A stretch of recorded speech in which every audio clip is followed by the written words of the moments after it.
Adding in some drills or exercises that are a little bit more fitness-based into our yoga classes can be a really great way to challenge our students, not only physically, but mentally as well. It can help to build up some physical strength and some flexibility to build them up towards bigger yoga poses, arm balances, inversions, things like that.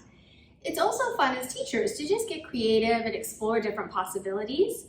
So today I'd love to share with you 4 exercises I like to use on a regular basis to help challenge my students.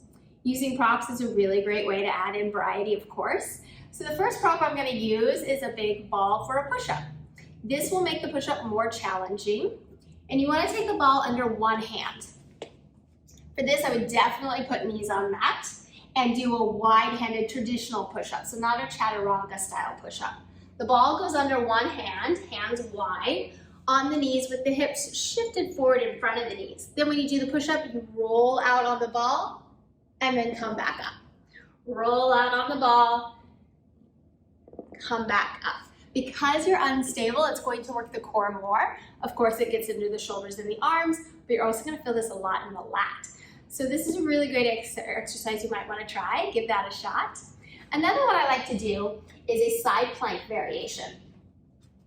For this one, if you wanted to make it more challenging, you could add a weight. I usually do this one down on my elbow. You can do the bottom knee bent or straight. Straight will be more challenging, less stable. And this has 4 movements. So the hips go up is one movement, then leg up, then leg down, then hips down. So that's 1, 2, 3, 4. When the hips come down, try not to collapse completely. Just tap them down. So 1, 2, 3, 4. 1, 2, 3, 4. Of course, stabilizing through the core, stacking the shoulders, and stacking the hips. A really fun exercise. The next one I'm going to show is actually a standing exercise, a Warrior 3 or Virabhadrasana 3 variation. For this one, you can stand on a block or not. The block is going to make this more challenging, and then we also use the ball. So we're standing on the mat or on the block. Of course, we want to keep this foundation, spread the toes, anchor into all 4 corners of the foot, and then find that Warrior 3. You have the option to keep the back toes on the floor or float them up. Now here's the challenging part. We're going to pass the ball under the leg and back, under the leg and back, under the leg and back, and then reverse. And this one's really challenging, so I would recommend only doing it 5 to 10 times on each side and taking a break and then picking it back up when you're ready. And then the last one is one that you can do in so many different poses using the Pilates ball. You can do this in a high crescent lunge, a low lunge, chair pose.